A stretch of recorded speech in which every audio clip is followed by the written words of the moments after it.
जेरुसलेमको Arabic मार्केटतिर लागौँ है आज चाहिँ। अनि यता साइडमा चाहिँ यो ऊपर देख्नु हुँदैछ नि यो टिनको यस्तो राउन्ड राउन्ड छप्पर भएको ठाउँहरू, यो चाहिँ ओल्ड सिटीको बस स्ट्यान्ड हो है।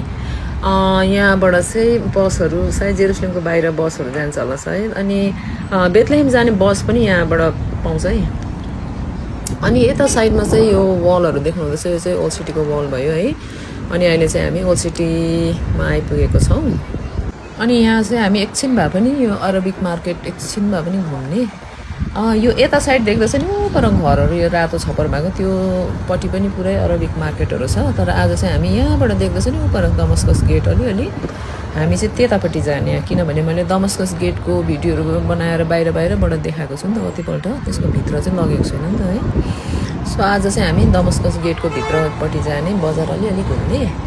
अनि यहाँबाट हेर्नु ल, यो यता साइड यो ऊपर यो रातो बिल्डिङहरू, यो अझै उता घरहरू छ नि, यो सबै अरबिक मार्केटहरू। यहाँनिर सब्जीहरू, फ्रुटहरू, मासुहरू एकदमै राम्रो पाउँछ, फ्रेस पाउँछ, सजिलो उयो सस्तो पनि पाउँछ। आज चाहिँ हामी यता जाने है।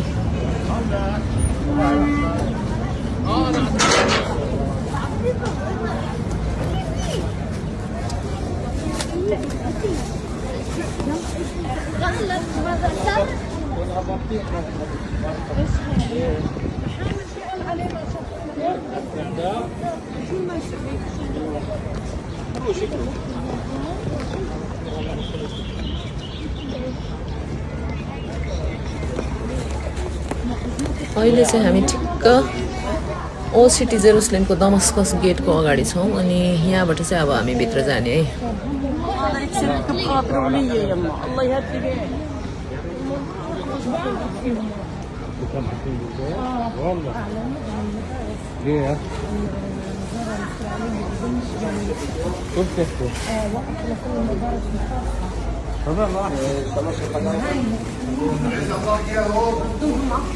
यहाँनिर यो देखिँदैछ नि यो सामानहरू चाहिँ यहाँनिर चाहिँ सस्तोमा पाउँछ, तर क्वालिटी चाहिँ एकदमै राम्रो हुँदैन। हाम्रो त्यो उता फुटपाथतिर पाउने सामानहरू हुन्छ नि, यो त्यस्तै खालको सामानहरू हो।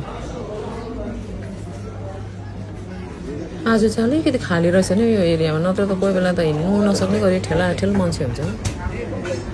आज अलिक सन्चोले हिँड्नु पर्ने रहेछ।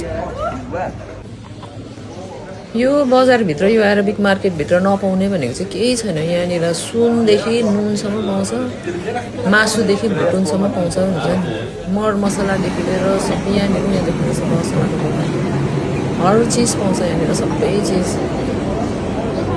तर कतिवटा चिजहरू यो सामानको कतिवटाको क्वालिटीहरू चाहिँ एकदमै राम्रो हुँदैन।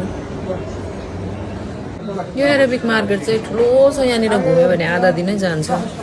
अनि अब म चाहिँ यहाँबाट चाहिँ क्रिस्चियन क्वार्टरतर्फ आएँ। अनि अब भोलि भेट्ने है।